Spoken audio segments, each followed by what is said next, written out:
Good morning and welcome to Get Enlightened with me, Lauren Scott. I am so glad you're here today and I'm so excited because I'm actually releasing today. I am putting a little disclaimer on this one because it can be a little bit of a trigger warning. I have Sheriff Deeds with me. And he is going to be talking about his experience with a shootout as well as some trauma. So if that is too much for you, I am letting you know ahead of time. This is not the one that you can tune into, but if you want to laugh and have some good time, tune into the Porch Time with Paige because it might be better. If you have any triggers that you don't need. I also want to ask for your grace because this is one of my very first interviews that I've done person to person, and I actually misstepped one, and so there's a little bit of feedback in my microphone specifically. I have tried to edit it out as best as possible, but you know what, guys? I am here to be who I am, and it is my first one. It is too good not to release. It is too good to have to redo. So you're getting it without any kind of edit filter otherwise.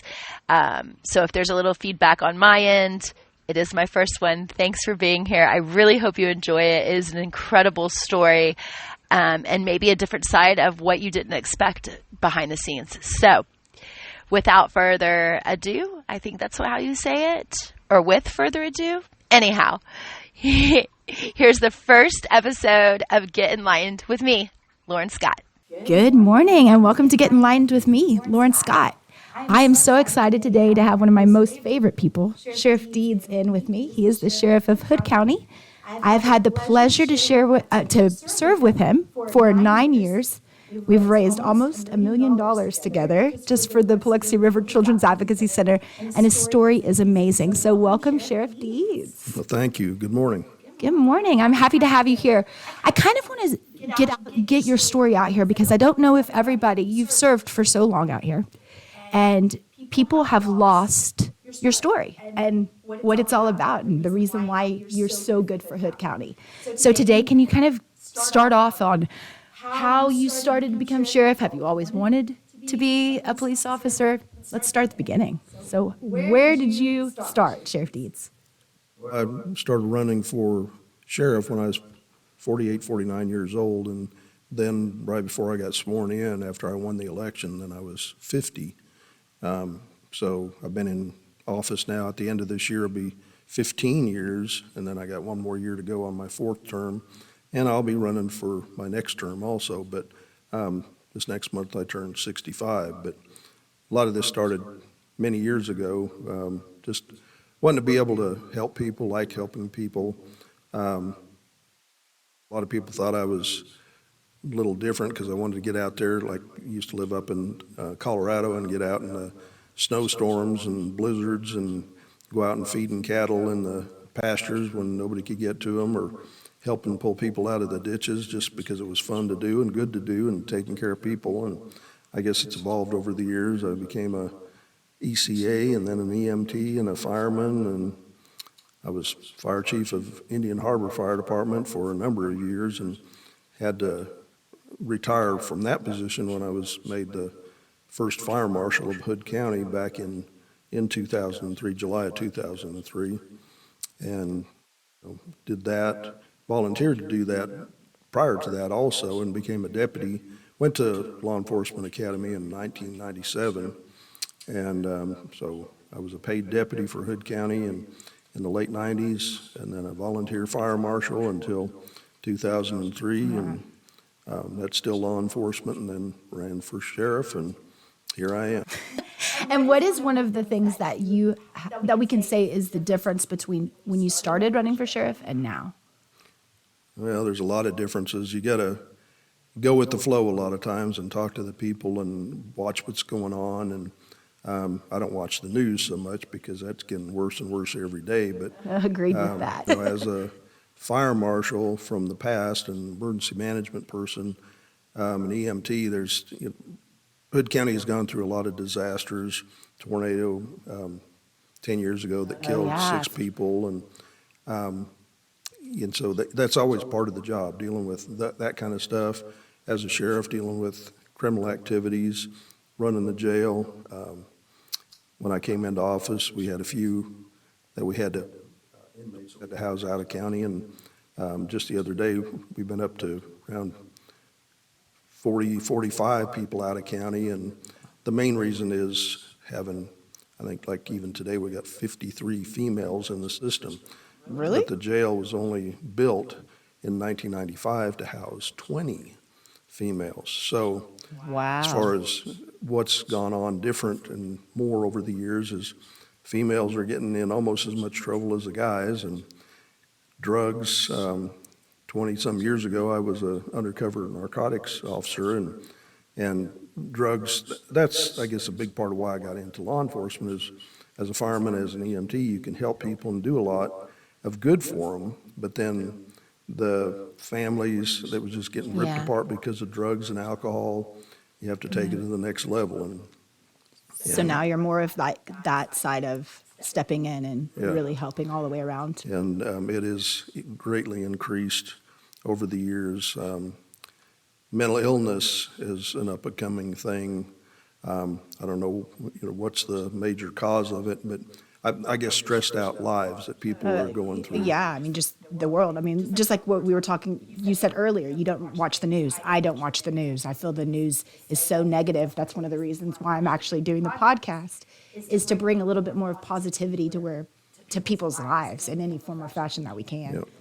And so I think that mental illness is something that has been brought to the forefront here recently, but really seen more and more, even probably worse. I mean, I don't know about this. This is probably something you can say since 2020 when the whole world shut down. Yeah, it got really wild then, but when I first came in as sheriff, we had, every so often we'd have a person in mental crisis that we had to go out and help. And then as time went on, it got to be more and more and more, and it was just all day, all night, just all the time. And my patrol guys that were going out and dealing with these people, it was tying them up on these calls, because we're going to do everything we can to help those people. But then some of the other calls were starting to suffer because didn't have enough deputies out there to do enough good.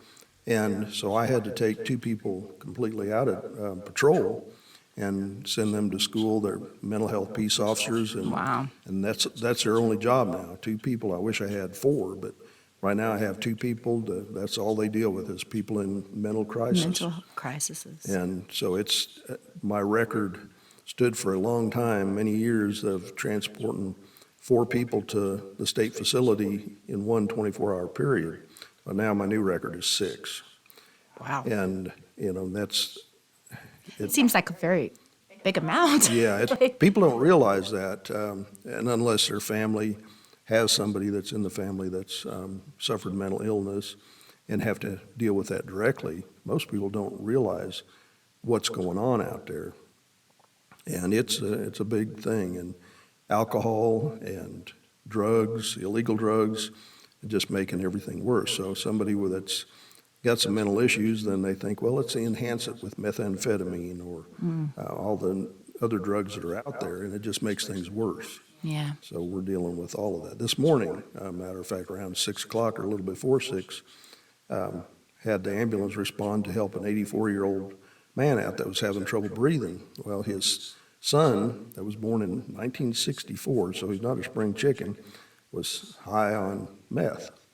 And so the ambulance people had to fight him. One of my deputies had to fight him. He called for help. We ended up having 4 deputies on scene, took him into custody, and he's now in my jail on multiple charges. Wow. And so the mental illness has gone to the extreme with people enhancing it with illegal drugs. Do you see a bigger problem with meth out here, or is it just illegal drugs and just alcohol in general?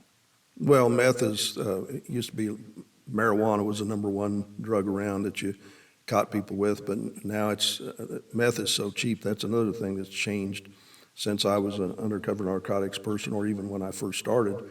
It was $100 to buy a gram of meth. Well, now it's like $5 to $10 per gram of meth.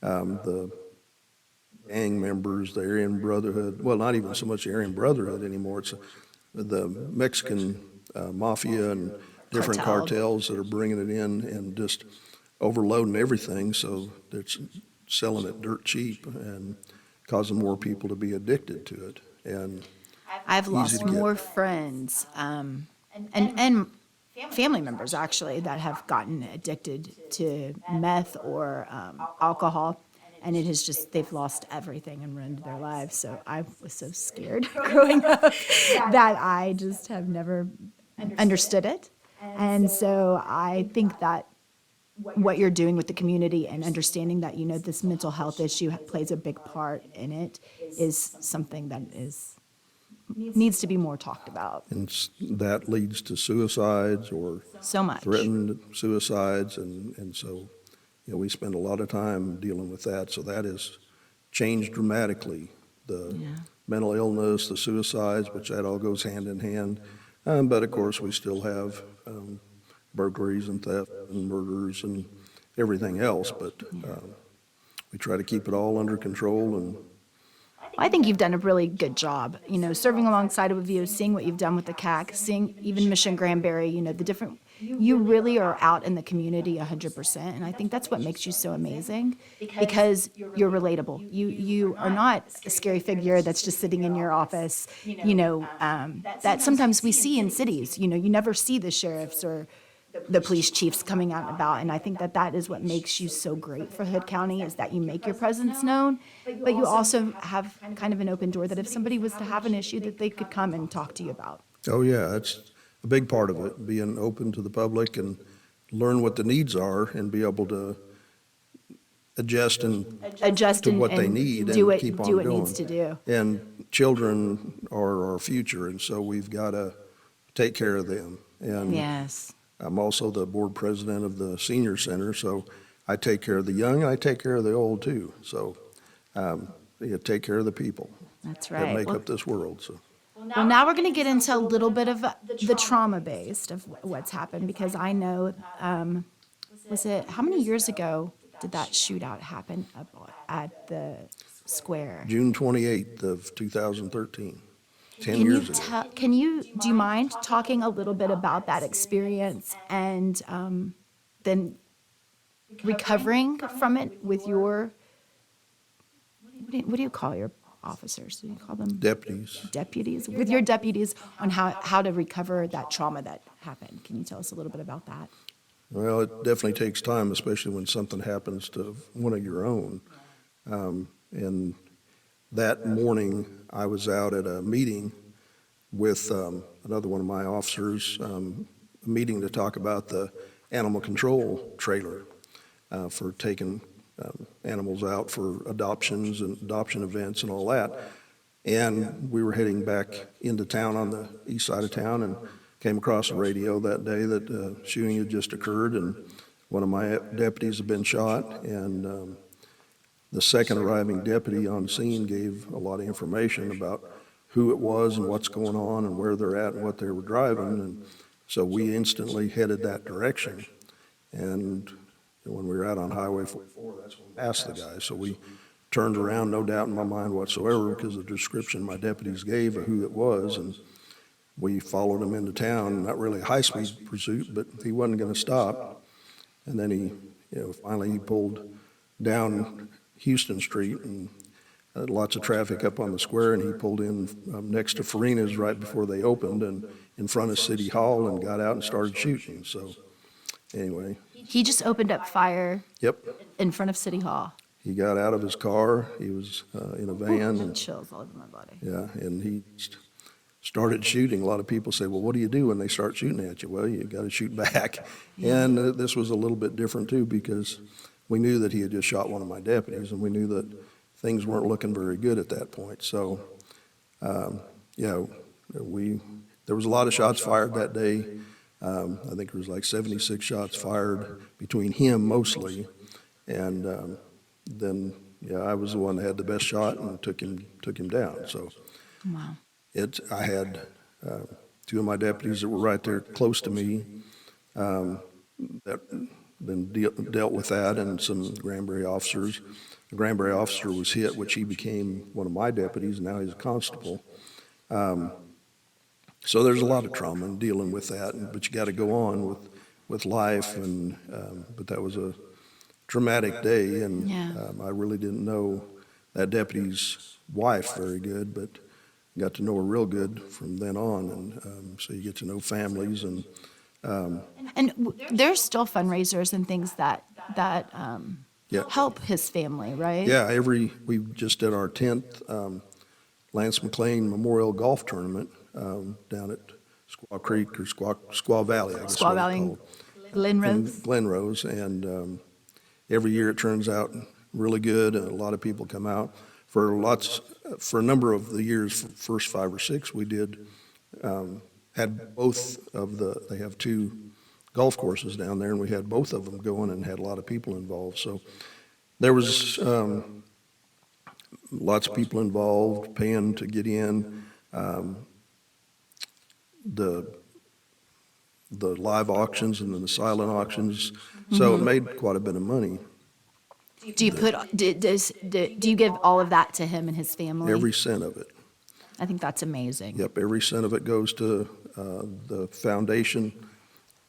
And they, a few years ago, I can't remember how many years ago now, that she started, Mrs. McLean started putting the money out for scholarships, because she's set up and doing okay in her life, and so she gives it back to the community too. Wow. They live it in. What a beautiful transition. You know what I mean? Like, out of something that's so horrible, something great has been done. Yeah, so she gives out scholarships down in Hyco and up here in Hood County, and then like with the sheriff's posse that I have, and that's a volunteer group, then we donate money into that too for scholarships. And so out of Lance McLean getting shot, and a lot of kids are getting to go to school because of it. So yeah, it's a good thing. But yeah, we just finished our 10th golf tournament with Wow. that, so in 10 years. How much money did y'all raise? Off the top of my head, I really don't remember. You don't know?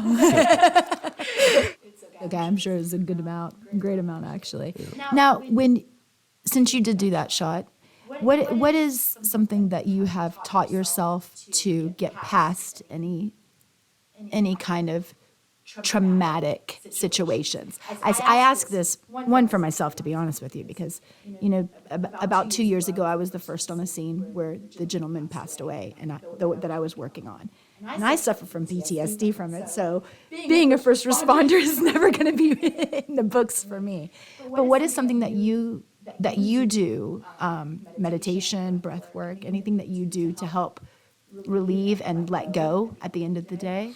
Well, I go to church every Sunday. As far as going way back to being an EMT, dealing with people in traumatic incidents with car wrecks or heart attacks, strokes, anything like that, then I guess you don't, unless you have to look them in the eyes because you're dealing with their eyes or something.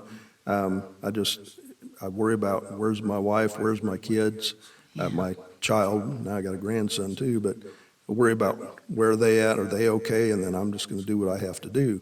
As far as that shooting, I knew that this guy had just shot my deputy. You just did exactly what you needed to do. And then he was shooting at me, so I figured I'm going to shoot back. So it bothered me, not that I shot the guy, it bothered me that my deputy was gone. And so that's the hard part to get through. And so, yeah, I talked to Pastor John Knox a bunch, and just people that were part of that whole thing, and a lot worked through it together as a team. Yeah, worked through it together, but then life has to go on, so you just go on. But Yeah. But as far as shooting that guy, that didn't bother me a bit.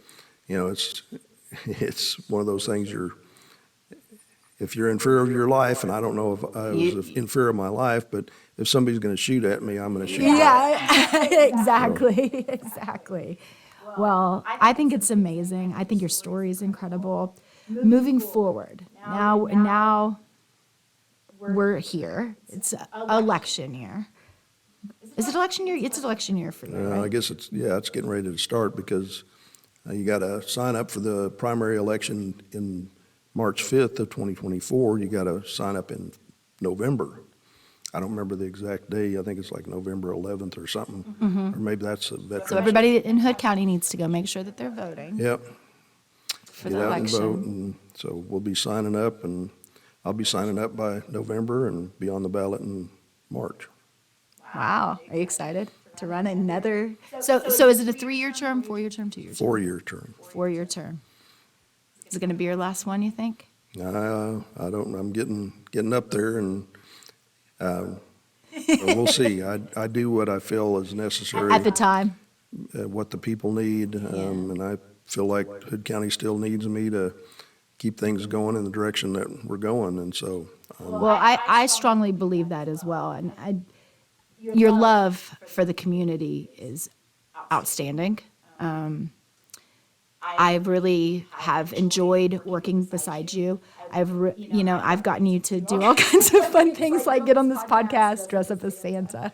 You never say no. I have to say you never say no. You're always there. You always have had this open door policy. I just think you are one of the most amazing people that I have met, and I am happy and glad that you're on here and I'm getting able to share your story.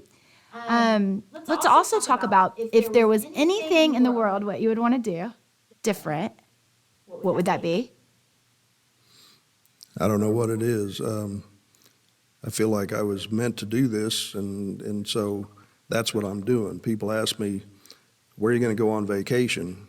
Well, my vacation is going to the sheriff's conference every year, and so that's just 3 or 4 days, and I'm back to work. And I signed up for this swore to an oath to be here and serve and protect the citizens, and so I'm doing this for as long as I can do it, and then we'll worry about what comes next. But at this point in time, it's just being sheriff 24/7.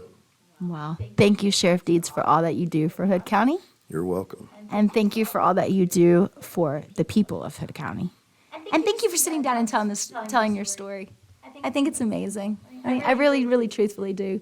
And I hope that y'all tune in and understand, that the people that are serving, there's so much that goes into it and behind the scenes that people just don't know. And that's definitely, being sheriff it's not like Andy Griffith on Mayberry. No, it's not what people think in the media. It's not, it's not John Wayne. And there's a lot of moving parts, and it's a constant 24/7 job. I've got about 160 employees, and it's something every day, every night, 7 days a week.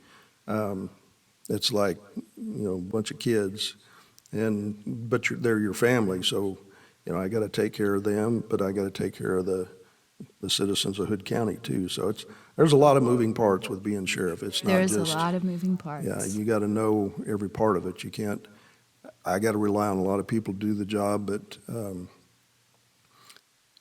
you got to know what's going on. Yeah, you have to be trustworthy, and that is something that I feel would be kind of hard too, because you're put on a pedestal and you're put into this situation to where you have to really trust who you're around, like being able to kind of, I guess what I'm saying is read the room of where you're at too, all the time. I feel like you're 24/7 on. So what do you do when you go home? Do you just relax, or does it never stops? Well, yeah, I try to relax. I got an easy chair and kick my feet back, but then sitting to my right, I've got a laptop going with our CAD system going and radio going. So you're never completely off. When I'm sleeping, I guess, until the phone rings. But I want to know what's going on. If a deputy needs help, I need to be there. If there's a problem, I need to know what's going on. So as long as I'm awake, I'm usually paying attention to what's going on, and until I go to sleep at night. But then the phone rings quite often. And you're back up. And you're back up and on going again. So. Well, thank you again for all that you do. Guys, I hope you got something out of this incredible story, and you see that there is sides to everything and moving parts to everything, and there's good in all. So thank you for being here, Sheriff, and thank you for listening to Get Enlightened with me, Lauren Scott. Thank you.